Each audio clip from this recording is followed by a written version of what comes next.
เอามื้อนี้สบายดีมั้ทุกคนมาเปิดบรรยากาศเปลี่ยนบรรยากาศมันเนาะพามาสายหนองไต้หนองกลางปากถ้ำประเสื่อมหรือว่าปากหนองเทาปากเปียวมื้อนี้พ่อแปลงสิข้าไปพาไปเบิ่งปากเปียวมันมีอะไรเปียวมันตัดยามนี่เนาะมันตันแต่เพิ่นดับหน้าแซงใส่มาแล้วพี่น้อง ออกจากหมู่นะ โอ้มันได้อยู่ถึงโอ้มัน มัน มา บ่ สู่ อยู่ นะ 2 ต่อ 2ละจ้า เออ มันจะต้องคำสั่งมุ่งบ่ได้โอ้เด้ ที่เราก็เป็นคนนั่นแหละคนบางเราเนาะคนบางคนงาม ได้หลายบ่ไอ้ปลายังปลามองบ่เออมาแต่ใส่หนองหุ่นแล้วเนาะ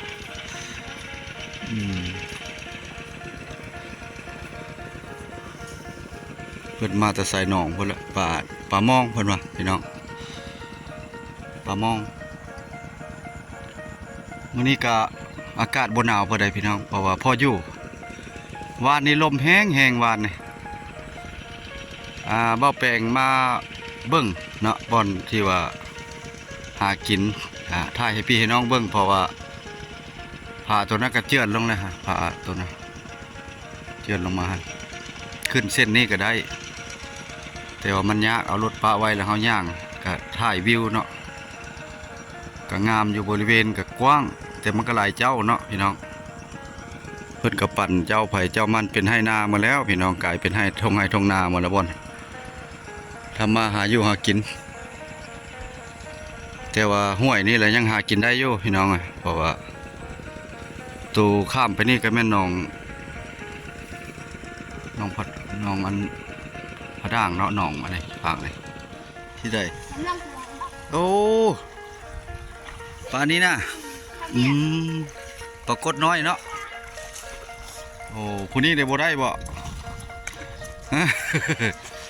พาเดินล่างยำๆเนาะ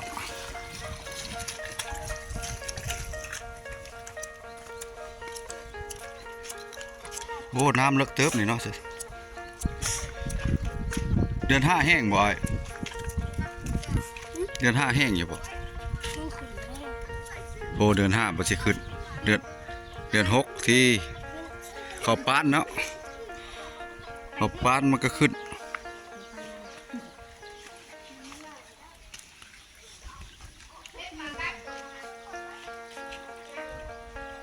ได้จุบน้ำไปหดพักเนาะ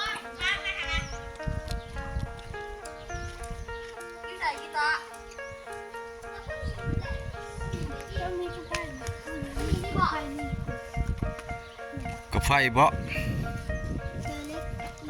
มีอยู่ดอกกับไฟ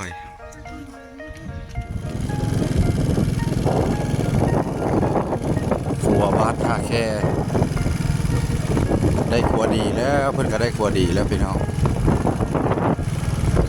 เป็นขัวเล็กเนาะโอ้น้ำโดดนี่ก็แห้งหลายแล้วพี่น้องแห้งหลายน้ำโดดแห้งหลายแล้วแต่เก้าเนี่ยบ่แห้งอันนี้วัดบ้านท่าแค่เนาะอันนี้ทางขึ้นไฟจำได้ก็แม่นตอนบ่แปลงมาถ่ายบุญบังไฟเนาะทางเทิงเราปูด้วยไม้เนาะเพิ่นแต่ว่าเป็นเล็กใส่เล็กแล้วก็ทางเทิงเอาไม้ใส่น้องๆเป็นยิงป่าได้นี่ใส่ห้วยบ้านท่าแค่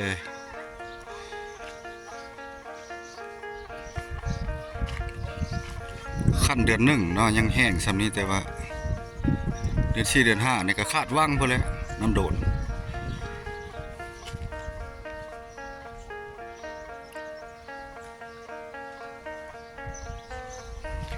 แต่ก่อนแล้วมันน้ำหลายแต่ว่าได้ขี้เรือข้ามเดี๋ยวนี้แหละน้ำก็แห้งเนาะสายห้วยสายโดนตัวนี้แหละถือว่ามันติดกันกับ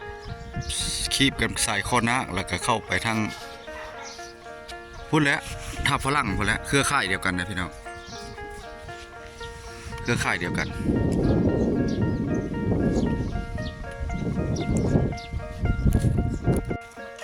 ฮะพายเพียงนะวะไปซ้าย โอ้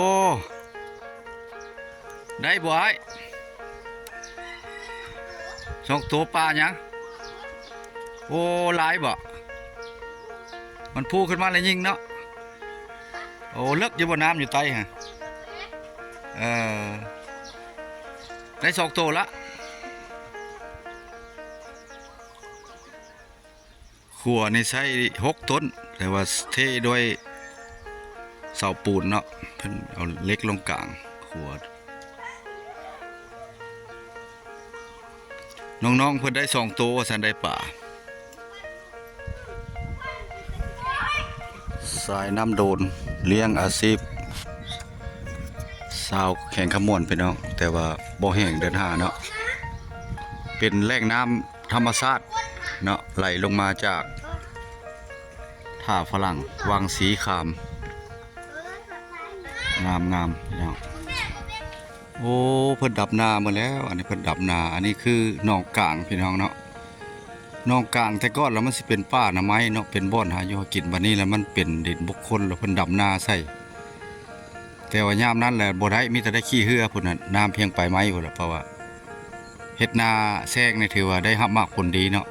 ปีนึงนี่ก็ได้7-8 สอบพุ่นเด้โอ้เพิ่นเริ่มดำกันแล้วพี่น้องตัวนี้คือหนองกลางเด้อเห็นข้ามนี่ไปนี่ก็หนองเฮียหนองเท่าเลยปากหนองเท่าเลยตัวนี้นี่ปากหนองเท่าเลยแหละอันนี้เพิ่นลกกาอยู่นี่เพิ่นลกกาสีดำหน้าน่ะเข้านี่เริ่มงามเลยนี่ดำเพิ่งแล้วนี่มันเริ่มดำเพิ่งแล้วนี่พี่น้องดำเพิ่งหลายแล้วโอ้แต่ว่าหากินได้หาแต่บนหนองหั่นละหักยังลงบ่ได้ทางเบิ่งเบาแปลงมาเบิ่งบ่อนสิลงเนาะบ่สิลงหาป่านี่ก็หินบ่เคยทึกนี่นะแต่มันเป็นนาเลยนี่หินบ่เคยใส่ทึกนี่เป็นลกกา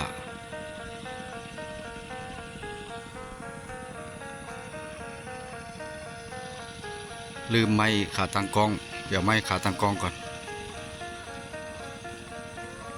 โอ้ยังไก่เติบเลยนี่เนาะเข้ามาทางลัดยังไก่เติบนี่พุ่นละพาแล้วนะพุ่นเลยนี่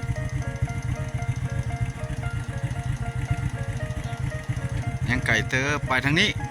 ออกนี่ทางนี้หนองกลางนี่เส้นนี่โอ้ทางมานำนั้นได้ขี่เรือมาบัดนี้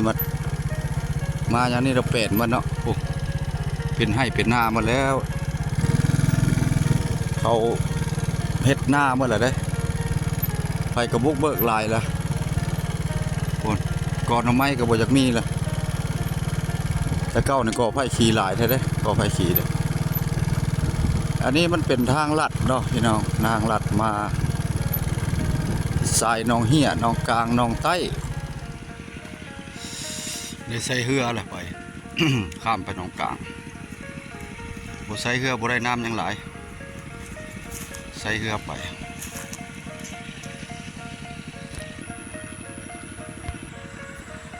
ปีนี้ถือว่าบัวหลายบัวขี่แบบัวนั้นหลายเนาะอันนี้เพิ่นเอิ้นว่าวังหินเนาะนั่นนี่ก็มีเปลวมันตันเนาะตันปากเปลว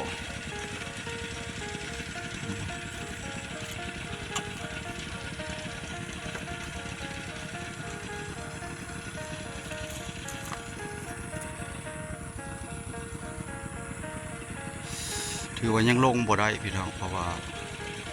เพิ่นยังใส่เรือมาอยู่ผู้มาตะหางหนองเท่าผลพายเรือจอดอยู่มันยังใส่เรือพายมาอยู่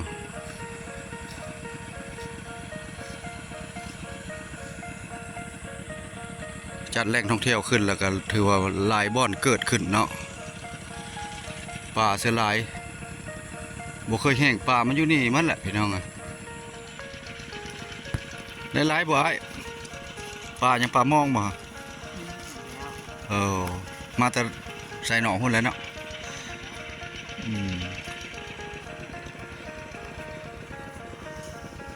เพิ่นมาแต่ใส่หนองพุ่นละป่ามองเพิ่นว่าพี่น้องป่ามองมื้อนี้ก็อากาศบ่หนาวปานใดพี่น้องเพราะว่าพออยู่วานนี้ลมแห้งวานนี่เบ้าแปลงมาเบิ่งเนาะบ่อนที่ว่า หากินถ่ายให้พี่ให้น้องเบิ่งเพราะว่าผาตัวนั้นก็เจือนลงเลยฮะผาตัวนั้นเจือนลงมาหั่นขึ้นเส้นนี้ก็ได้แต่ว่ามันยากเอารถปะไว้แล้วเฮาย่างก็ถ่ายวิวเนาะก็งามอยู่บริเวณก็กว้างแต่มันก็หลายเจ้าเนาะพี่น้องเพิ่นก็ปั่นเจ้าไผ่เจ้ามันเป็นให้นาหมาแล้วพี่น้องกลายเป็นให้ทงนาหมดแล้วบ่นทำมาหาอยู่หากินแต่ว่าห้วยนี่แหละยังหากินได้อยู่พี่น้องอ่ะเพราะว่าตูข้ามไปนี่ก็แม่นพัดน้องอันพะด่างเนาะหนองอะไรฝากเลยเอามื้อนี้สบายดีหมดทุกคนมาเปิดบรรยากาศเปลี่ยนบรรยากาศมันเนาะพามาสายหนองไต้หนองกลางปากถ้ำปลาเสื่อมหรือว่าปากหนองเทาปากเปียวมื้อนี้พอแปลงสิข้าวไปพาไปเบิ่งปากเปียวมันมีอะไรเปียวมันตัดยามเลยเนาะมันตัน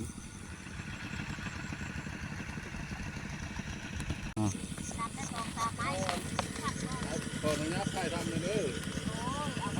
มัดเท่าไรกาฮะ มาเลย มัดเท่าไรสิจะลุกจ้างไหมดำจากมือแล้ว ดำลงสุดก้อนนั่นละดำ3-4 มื้อนาสิไหนน่ะแล้ว โดย ก้อนจ้ะมาดำมา ในยินข้าเจ้าว่าได้เข้าได้น้ำเธอได้เห็นหน้าแซงเลย ได้อยู่ได้ โอ้เบิ่งมัดกานี่พี่น้องโอ้พักอะไรได้เพิ่นมัดกา ใช่ทีนี้บุเม่นเพิ่นสิมาเอาอีกละเพาะ เพิ่นบ่เอาดอกเพิ่นเฮ็ดให้เฮ็ดนาแล้วเฮาบ่ได้ขายเด้ถ่ายทำให้เพิ่นเบิ่งบ่เป็นหยังแต่เก่าแล้วมันมีแต่หนองหาปลาบัดนี้เป็นให้นาแล้วได้นี่ได้โอ้ปลาหลายบ่ ว้าเป็นหน้าหมดแล้ว ปลาไหลหรืออันนั้นก็แม่นหมดเนาะพ่อ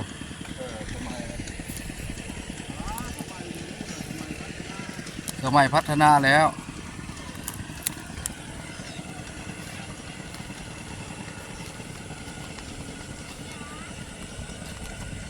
เขาจ้างในวันเท่าไรดำนา